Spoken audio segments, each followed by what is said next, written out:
plus en plus interdépendants, avec des phénomènes d'accélération de la diffusion de l'information, c'est-à-dire de la diffusion des opportunités aussi. On vit dans une économie qui est en partie dématérialisée, ce qui veut dire que les petits territoires ont autant la possibilité, au moins théoriquement, d'aller sur des marchés qui sont très éloignés d'eux-mêmes, que la notion de distance n'a plus le même sens. Mais tout ça suppose des équipes qui soient vraiment bien formées, affûtées, et qui puissent très rapidement mobiliser les ressources nécessaires pour tirer profit d'une opportunité. Quelque chose qui est distinctif de l'ensemble des Outre-mer que j'ai étudiés, c'est qu'ils doivent se doter d'une capacité, de ce que j'appelle une agilité, pour combiner des logiques qui s'inscrivent à des niveaux différents, des logiques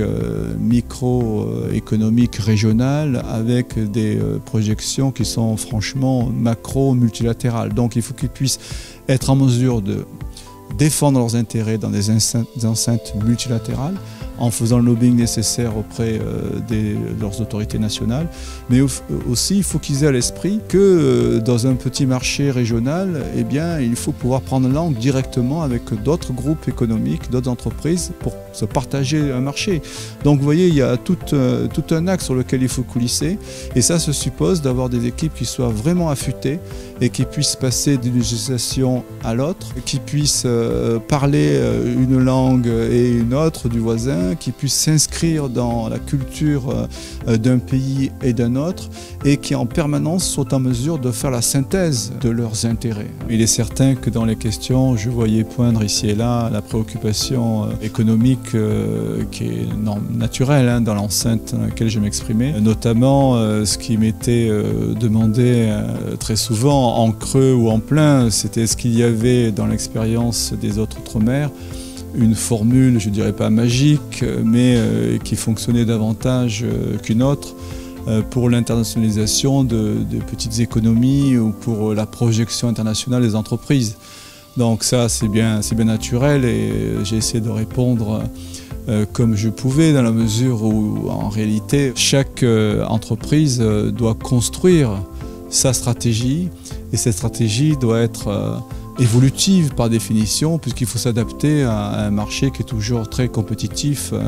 et qui pose de nouveaux défis. Même si ce soir, la plupart des personnes avec qui j'ai échangé n'avaient pas encore lu le livre, mais c'est toujours intéressant de les rencontrer parce que je vois le livre débuter sa vie autonome. Une fois que le livre est produit, il a sa propre vie. Et parfois, c'est intéressant de voir ce que les gens retiennent ou ce à quoi le livre les fait penser. Et ce soir, j'ai vu notamment que, même si au départ, peut-être beaucoup étaient franco-français dans leur réflexion, eh bien, ils se sont sentis obligés de poser des questions plus comparatives pour que je puisse leur dire en quoi les Outre-mer français avaient des ressemblances avec les Outre-mer étrangers et en quoi ils étaient différents. Et donc voilà, c'est ce balancement entre ces deux éléments que je retiens, puisque les préoccupations du départ étaient quand même assez différentes.